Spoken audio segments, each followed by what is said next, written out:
नमस्कार, स्वागत है आपका आपके सितारे में और मैं हूं आपके साथ दिव्या। आज गुरु पूर्णिमा है, यानी गुरु की कृपा पाने का दिन। क्या करें गुरु पूर्णिमा के दिन और क्या है गुरु पूर्णिमा व्रत और उसका विधि विधान, ये हम जानेंगे आचार्य जी से।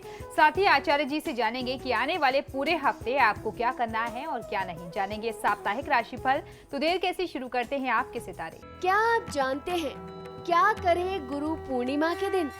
तो जानिए पंडित वैभव नाथ शर्मा से गुरु पूर्णिमा व्रत का विधि विधान। आपके सितारे में अब अपनी हर परेशानी का हल प्राप्त कर सकते हैं और अपने सवाल भी पूछ सकते हैं। स्टूडियो में साथ देने के लिए मौजूद हैं विश्वविख्यात ज्योतिषाचार्य और वास्तुशास्त्री पंडित वैभव नाथ शर्मा जी।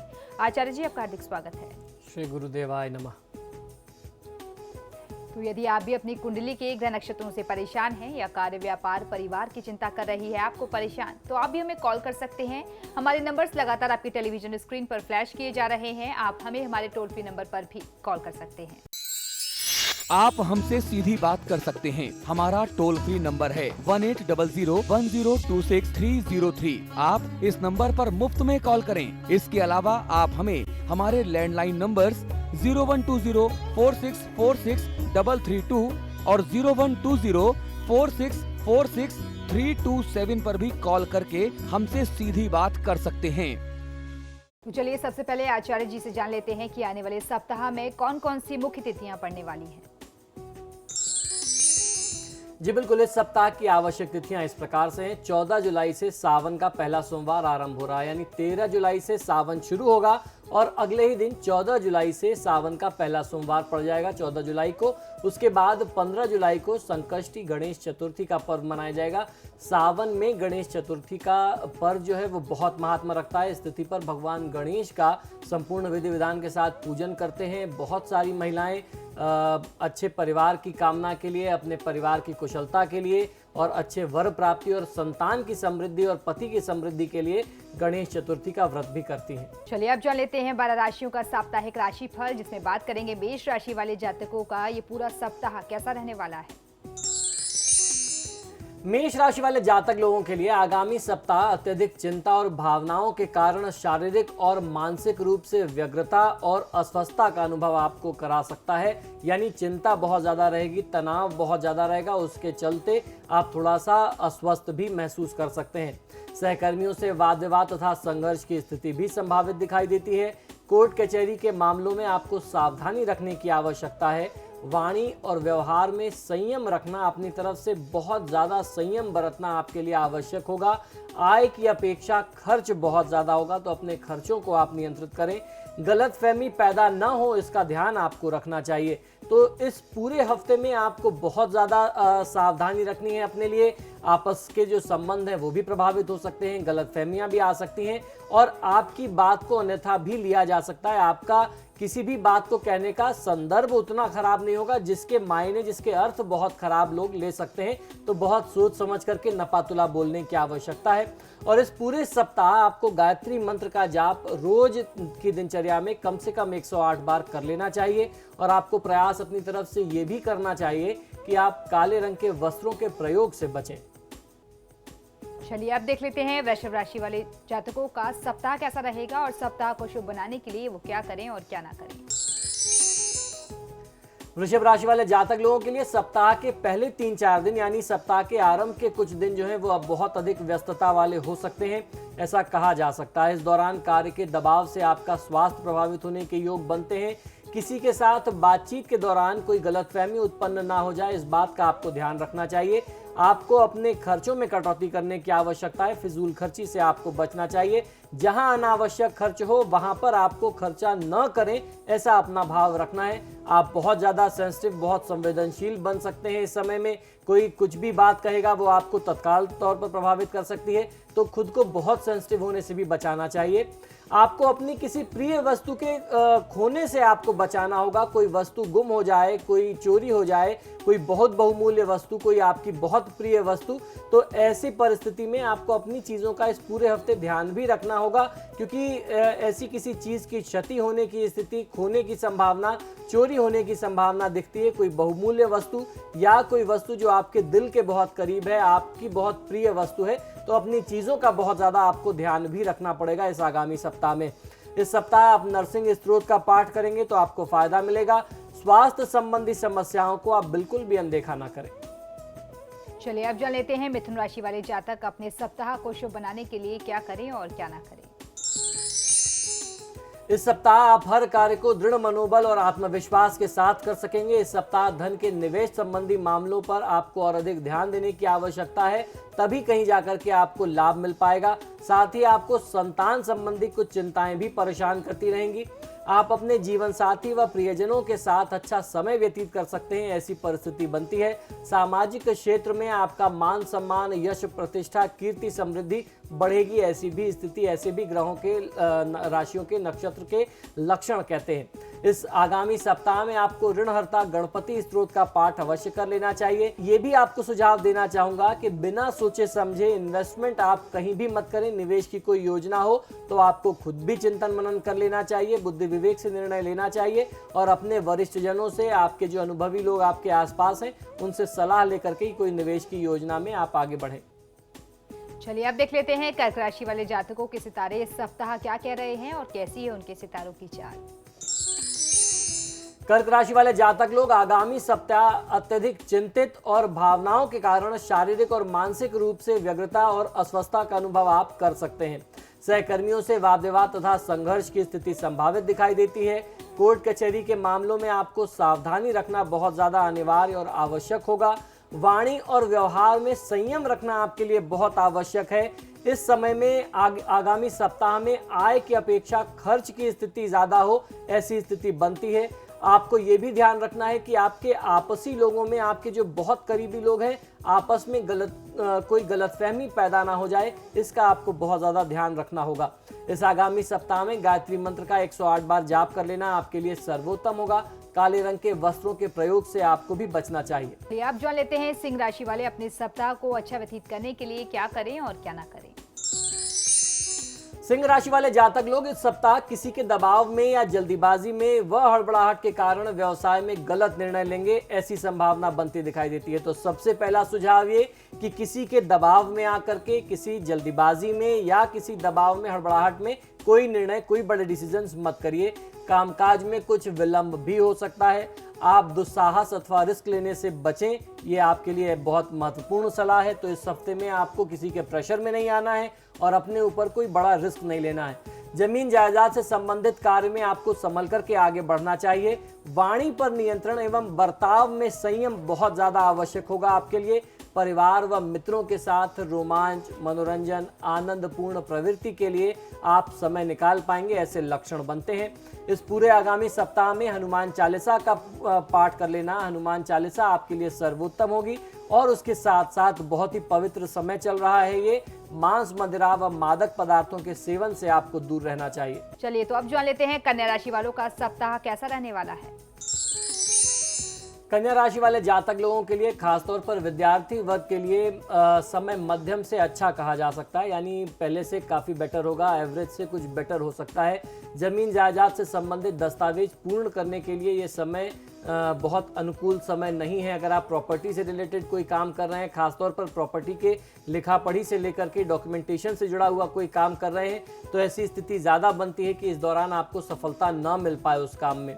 मानसिक अस्वस्थता और बेचैनी भी रह सकती है। सप्ताह के अंतिम 2 दिन आपके लिए बहुत अच्छे रहने वाले हैं। सभी दिन बुरे नहीं होते हैं, ऐसा आपको लगेगा। जब आपके लिए सप्ताह के 2 दिन अच्छे हो जाएंगे, तब आप खुद महसूस करेंगे, खुद फील करेंगे कि पूरा हफ्ता जो है वो आपके लिए बहुत अच्छा ना रहा हो, लेकिन हफ्ते के 2 दिन जो हैं वो इतने अच्छा आपको लाभ देखे गए कि बाकी के 6 दिनों का जो भी नुकसान था वो आपने पूरा कर लिया है। परोपकार के कार्यों से आपको मानसिक संतोष और खुशी प्राप्त होगी, प्रसन्नता मिलेगी। इस पूरे आगामी सप्ताह में भगवान श्री कृष्ण की पूजा आराधना आपको बहुत अच्छा लाभ दे सकती है। ओम क्लीं कृष्णाय नमः मंत्र का नियमित जाप आपको 108 बार करना चाहिए। बहुत अत्यधिक विचलित होने से स्वयं को बचाइए। चलिए तो अब जान लेते हैं तुला राशि वाले जातक सप्ताह को शुभ बनाने के लिए क्या करें और क्या ना करें और कैसी है उनके सितारों की चाल। तुला राशि वाले जातक लोगों को इस सप्ताह आप सिर्फ हिम्मत और जोश से काम ही ना लें, बल्कि दिमाग, बुद्धि और विवेक से भी काम लेना चाहिए। कई लोग आपके पास आते जाते रहेंगे, आपको कोई सलाह देगा, कोई आपसे सलाह मांगेगा, तो आपको सिर्फ आपसे कोई मिलने भी आ सकता है। तो ऐसे में आपको हर व्यक्ति को अच्छे तरीके से मिलना है, सौम्य भाव के साथ मिलें, जो लोग अपने अच्छे विचार आपके साथ आदान प्रदान करते हैं, आपके साथ बांटते हैं, उन विचारों को आपको अमल में लाना चाहिए। इस सप्ताह आप अपनी संतान की किसी स्वास्थ्यगत समस्या से परेशान भी हो सकते हैं। इस संबंध में कोई व्यक्ति आज आपको सलाह देता है, वह सलाह आपके लिए ठीक होगी। उस सलाह को आपको निश्चित तौर पर अमल में लाना चाहिए। अगर आपका बच्चा बीमार पड़ता है, आपको कोई सुझाव देता है कि फलां डॉक्टर से मिल लीजिए, वो अच्छा इलाज करते हैं, उनके कोई जानने वाले, तो आपको उसे इग्नोर नहीं करना चाहिए। उसमें बहुत बड़ा राज छुपा है और आपके बच्चे की स्वास्थ्य की समस्या जो है वह हमेशा के लिए, जिस एक विशेष प्रॉब्लम से वो परेशान है, वह समस्या हमेशा के लिए समाप्त हो सकती है। इस आगामी सप्ताह में श्री सीताराम जी की आराधना आपको अवश्य कर लेनी चाहिए। किसी की बातों में आने से आपको बचना चाहिए। हो सकता है कोई व्यक्ति आपको भ्रमित भी करने का प्रयास करे, तो अपने बुद्धि विवेक से काम लीजिए। चलिए, तो अब जान लेते हैं वृश्चिक राशि वाले जातकों की राशि इस सप्ताह क्या कह रही है। वृश्चिक राशि वाले जातक लोगों के लिए समय के साथ साथ आपकी जीवन शैली में भी परिवर्तन नजर आएगा। आगामी सप्ताह में काफी समय से जिन सूचनाओं का आपको इंतजार था, वे शीघ्र ही आपको प्राप्त होंगी। नए लोगों को रोजी रोजगार के अवसर उपलब्ध हो सकते हैं। जो लोग नई नौकरी तलाश रहे थे या जिन लोगों ने अभी अभी अपनी पढ़ाई समाप्त की है और नौकरी शुरू करना चाहते हैं और एक अच्छी नौकरी के इंतजार में थे, उन्हें एक अच्छे अवसर मिल सकते हैं। नए लोगों से भेंट होगी जिससे आपके लिए विकास के मार्ग और प्रशस्त होंगे, विकास के और नए द्वार खुलेंगे। बैंक में आपके कर्ज के जो प्रस्ताव आपने डाल रखे थे, जो आपने आवेदन कर रखा था, उसको मंजूरी मिल सकती है। महिलाएं अनुशासन व समय का विशेष ध्यान रखें। साहित्य के क्षेत्र से जुड़े लोगों के लिए यह सप्ताह ठीक रहने वाला है। स्वास्थ्य संबंधी समस्या को बिल्कुल भी नजरअंदाज मत करिएगा। और अब बढ़ते हैं अगली राशि की ओर, जान लेते हैं धनु राशि वाले जातकों की राशि इस सप्ताह क्या कह रही है और सप्ताह को शुभ बनाने के लिए वो क्या करें और क्या ना करें। धनुराशि वाले जातक लोगों के लिए इस सप्ताह आपके आसपास के सारे लोग आपकी बात, व्यवहार अथवा विचार से प्रभावित होंगे। बेहतर रहेगा कि कोई भी बात कहते समय थोड़ा सा आपको पुनः एक बार सोच विचार कर लेना चाहिए। घर परिवार में स्थिति थोड़ी तनावपूर्ण रह सकती है। जो भी अनबन हो उसे आपको सुलझा अवश्य लेना चाहिए। पैसों के कुछ अनापेक्षित अवसर आपको जल्द ही मिलेंगे, लेकिन इस पूरे हफ्ते आपको अनावश्यक खर्चों पर अपने नियंत्रण रखना होगा। सप्ताह के अंतिम दिन में आप आर्थिक तौर पर कुछ पाने के लिए नए प्रयास करते दिखाई दे सकते हैं। इस आगामी सप्ताह में हनुमान जी की ज्यादा से ज्यादा पूजा आराधना कर लेना, बजरंग बाण व हनुमान चालीसा का पाठ करना आपको बहुत अच्छा लाभ देगा। तनाव व दबाव में आकर के, किसी भी व्यक्ति के प्रेशर में आकर के बड़े निर्णय लेने से, चाहे वह व्यापारिक हो या पारिवारिक हो, ऐसे निर्णय करने से बचिए। और अब जान लेते हैं मकर राशि वालों की राशि इस सप्ताह क्या कह रही है और कैसी है उनके सितारों की चाल। यह आगामी सप्ताह आपके लिए कई तरह के लाभ से परिपूर्ण रहने वाला है। व्यापार धंधे में विकास के साथ साथ आय भी बढ़ेगी। नौकरी पेशा लोगों को लाभ के अवसर मिलेंगे। वैवाहिक जीवन में सुख संतोष की अनुभूति आप कर सकते हैं। पत्नी, पुत्र और बुजुर्ग वर्ग की तरफ से आपको लाभ और सहयोग मिलेगा। मित्रों के साथ रमणीय पर्यटन स्थल पर आप समय व्यतीत कर सकते हैं। किसी स्त्री मित्र विशेष से आप को बहुत अच्छा लाभ मिल सकता है। कोई आपकी महिला मित्र जो है वह आपके लिए लाभकारी सिद्ध हो सकती है। कहीं कोई आपका काम रुक रहा हो, जिस विभाग में वह कार्यरत हो या उनका कोई वहां पर संपर्क हो, वह आपकी कोई बहुत बड़ी सहायता कर सकती है। ऐसी स्थिति बनती है। संतान के पक्ष से आपको शुभ समाचार मिलेंगे, ऐसे भी योग बनते हैं। इस आगामी सप्ताह में मां लक्ष्मी की पूजा आराधना आपको करते रहनी चाहिए, जिससे आपको सफलता मिलेगी। अपने क्रोध व उत्तेजना से आपको बचना होगा। अपने क्रोध पर आप नियंत्रण रखिए। और अब जान लेते हैं कुंभ राशि वालों का आने वाला सप्ताह कैसा रहने वाला है और क्या कहते हैं उनके सितारे।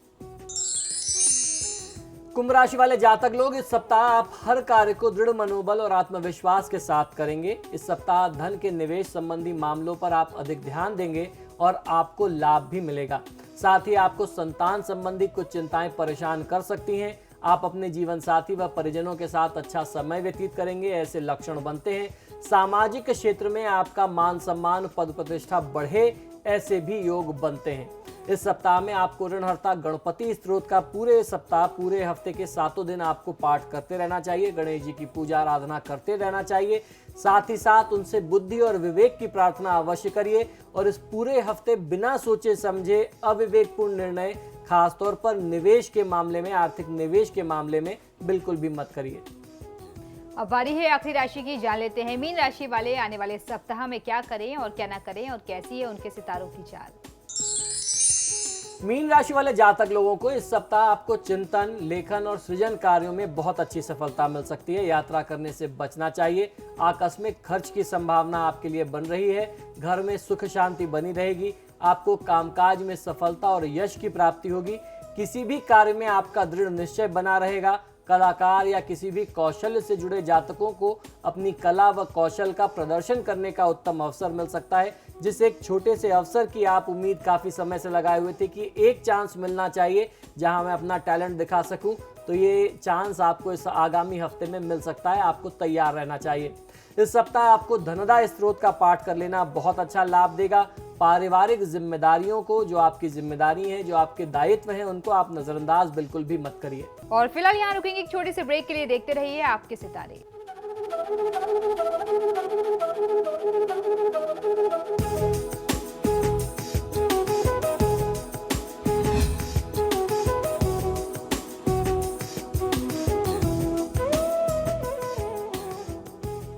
ब्रेक के बाद एक बार फिर से आपका स्वागत है। चलिए अब आचार्य जी से जान लेते हैं आज का महाउपाय। जी, आज का महाउपाय बहुत ही विशेष है। आज की तिथि गुरु पूर्णिमा की तिथि है और गुरु पूर्णिमा की तिथि गुरु की कृपा पाने का दिन होता है, जिसे हम गुरु पूर्णिमा के नाम से जानते हैं। आज मैं आपको बताने वाला हूं कि गुरु पूर्णिमा के दिन क्या करना चाहिए, क्या नहीं करना चाहिए और क्या हो गुरु पूर्णिमा की पूजा का, व्रत का और तमाम तरीके की चीज़ों का सभी विधि विधान क्या हो, ये जानकारी मैं आपको देने वाला हूँ। गुरुर् ब्रह्मा गुरुर्विष्णु गुरुर्देवो महेश्वरा गुरु साक्षात परम ब्रह्म तस्मै श्री गुरुवे नमः। हिंदू धर्म में सदैव गुरु को भगवान का स्थान दिया गया है, क्योंकि गुरु ही अपने शिष्यों को नवजीवन प्रदान करता है और उन्हें अज्ञान के अंधेरे से ज्ञान के प्रकाश की ओर ले जाता है। गुरु के महात्म को समझने के लिए ही प्रतिवर्ष आषाढ़ मास की पूर्णिमा के दिन गुरु पूर्णिमा का पर्व मनाया जाता है। भारत भर में गुरु पूर्णिमा का पर्व बड़ी श्रद्धा व धूमधाम के साथ मनाया जाता है। इस दिन गुरु अपने जो आपके गुरुदेव होते हैं, जो आपके टीचर होते हैं, उनकी पूजा का विधान है। और किसी भी व्यक्ति के पहले गुरु जो हैं वह उसके माता पिता होते हैं। तो सबसे पहले इस पूजा का आरंभ आपको अपने घर से करना चाहिए। अपने माता पिता का चरण वंदन करके इस पर्व को आपको आरंभ करना चाहिए या मनाना चाहिए। गुरु शब्द में ही गुरु की महिमा का वर्णन है। गु का अर्थ है अंधकार और रू का अर्थ है प्रकाश, इसलिए गुरु का अर्थ है अंधकार से प्रकाश की ओर ले जाने वाला। यानी गुरु ही शिष्य को जीवन में सफलता के लिए उचित मार्गदर्शन प्रदान करता है।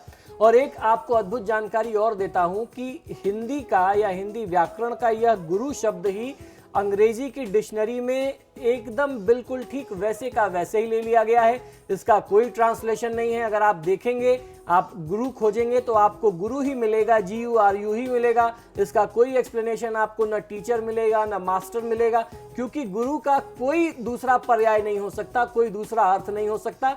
हिंदू धर्म का ये एकमात्र, हमारी भाषा का ये एकमात्र ऐसा शब्द है जिसको अंग्रेजी में एज इट इज, यथा के वैसे ही ले लिया गया है। धर्म ग्रंथों के अनुसार इस दिन जो व्यक्ति अपने गुरु का आशीर्वाद प्राप्त करता है उसका जीवन सफल हो जाता है। वैसे तो देश भर में एक से एक बड़े अनेक विद्वान हुए हैं, परंतु उनमें महर्षि वेदव्यास जी, जो चारों वेदों के प्रथम व्याख्याता थे, उनका पूजन आज के ही दिन किया जाता है। उनका जन्मदिन आज के दिन मनाया जाता है। आज की तिथि जो थी उनका जन्म का दिवस था। प्राचीन काल में जब विद्यार्थी गुरु के आश्रम में निःशुल्क शिक्षा ग्रहण करता था, तो इसी दिन श्रद्धा भाव से प्रेरित होकर के अपने गुरु का पूजन करके उन्हें अपनी शक्ति, अपने सामर्थ्यानुसार दक्षिणा दे करके कृतकृत्य होता था। हमें वेदों का ज्ञान देने वाले वेद व्यास जी ही हैं, अतः वे हमारे आदि गुरु हुए। इसलिए इस दिन को व्यास पूर्णिमा भी कहा जाता है।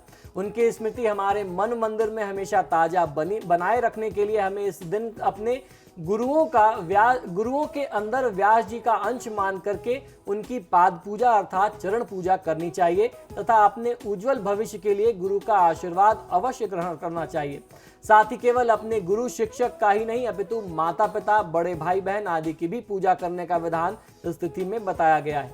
महर्षि वेद व्यास जी ने भविष्योत्तर पुराण में गुरु पूर्णिमा के बारे में लिखा है। उसके अनुसार ये है कि मम जन्मदिने सम्यक पूजनीय प्रयत्नतः आषाढ़ शुक्ल पक्षेषु पूर्णिमायाम गुरौ तथा पूजनीयो विशेषण वस्त्राभरणाधेनु भूमि फल पुष्पादिना सम्यक कंचना भोजन दक्षिणा भी सुपुष्टा विमत्स्वर पूजेत एवं कृते त्वया विप्र मत्स्य स्वरूप दर्शनम अर्थात आषाढ़ शुक्ल पूर्णिमा को मेरा जन्म दिवस है, इसे गुरु पूर्णिमा कहते हैं। इस दिन पूरी श्रद्धा के साथ गुरु को सुंदर वस्त्र, आभूषण, गाय, फल, पुष्प, रत्न, स्वर्ण मुद्रा आदि समर्पित करके उनका पूजन करना चाहिए। ऐसा करने से आप अपने गुरुदेव में ही मेरे स्वरूप का दर्शन कर सकते हैं। ये वेदव्यास जी के वचन हैं। गुरु पूर्णिमा के दिन क्या करना चाहिए, सबसे पहले ये बात बहुत आवश्यक है, ये जान लेनी चाहिए। प्रातःकाल घर की साफ सफाई करें, स्नानादि नित्य कर्म से निर्वृत्त होकर के साफ सुथरे वस्त्र धारण करके आप तैयार हो जाएं। घर के किसी पवित्र स्थान पर पटिए पर सफेद वस्त्र बिछा करके उस पर 12-12 रेखाएं बना करके आपको व्यासपीठ बनानी चाहिए। फिर हमें गुरु परंपरा सिद्ध्यर्थम व्यास पूजाम करिष्ये इस मंत्र का जाप, इस मंत्र से आपको पूजा का संकल्प लेना चाहिए। तत्पश्चात दशों दिशाओं में आपको अक्षत छोड़ना चाहिए। फिर व्यास जी, ब्रह्मा जी, शुकदेव जी, गोविंद स्वामी जी और शंकराचार्य जी के नाम के मंत्रों का आवाहन करना चाहिए। उनसे उनका आप आवाहन कर सकते हैं इन मंत्रों से। और उसके उपरांत अपने गुरु अथवा अपने गुरु के चित्र की पूजा करके उन्हें आपको यथायोग्य दक्षिणा देनी चाहिए। अगर आपके गुरु जीवित है तो आप उनकी पूजा करें, उन्हें दक्षिणा दें। और अगर आपके गुरु सशरीर नहीं है तो उनके चित्र की पूजा करें, उनके निमित्त कुछ दक्षिणा निकालें जो बाद में आप किसी ब्राह्मण को दे सकते हैं। गुरु पूर्णिमा पर क्या चीजें खास तौर पर आपको ध्यान रखनी चाहिए वो भी आपको जान लेना बहुत आवश्यक है। गुरु पूर्णिमा पर व्यास जी द्वारा रचे हुए ग्रंथों का अध्ययन मनन करके उनके उपदेशों पर आचरण करना चाहिए। ये आपको संकल्प लेना चाहिए कि जो सीख उन्होंने अपने शास्त्रों, अपने ग्रंथों के माध्यम से दी है, हम अपने जीवन में उसे धारण कर सकें, आत्मसात कर सकें। यह पर्व श्रद्धा से मनाया जाना चाहिए, अंधविश्वास के आधार पर नहीं। इस दिन वस्त्र, फल, फूल व माला अर्पण कर गुरु को प्रसन्न कर उनका आशीर्वाद प्राप्त करना चाहिए। गुरु का आशीर्वाद सभी छोटे बड़े तथा हर विद्यार्थी के लिए कल्याणकारी और ज्ञानवर्धक होता है। इस दिन केवल गुरु यानी आपके शिक्षक ही नहीं अपितु माता पिता, बड़े भाई बहन आदि की भी पूजा का विधान है। तो यदि आपके परिवार में आपके बड़े भाई बहन हैं, माता पिता जीवित हैं तो आपको उनका चरण स्पर्श करना चाहिए। यदि शरीर स्वरूप में नहीं है तो उनके चित्रों के समक्ष आपको उनकी पूजा आराधना करनी चाहिए। उनको टीका चंदन करें, धूप बत्ती दिखाएं। इस प्रकार से आप इस पर्व को मना सकते हैं। यही एक पर्व है जो अपने गुरु को अपने शिष्य के निकट लाता है। तो इस पर्व को हमें हर्षोल्लास के साथ मनाना चाहिए। तो ये थे गुरु पूर्णिमा के मौके पर किए जाने वाले कुछ खास उपाय। इसी के साथ ही हमारे आज के कार्यक्रम में फिलहाल इतना ही। बहुत बहुत शुक्रिया आपका आचार्य जी स्टूडियो में आने के लिए। जय गुरुदेव। तो आपके सितारे में फिलहाल इतना ही। वक्त तो चला एक छोटे से ब्रेक का। ब्रेक के उस पार भी खबरों का सिलसिला लगातार जारी है।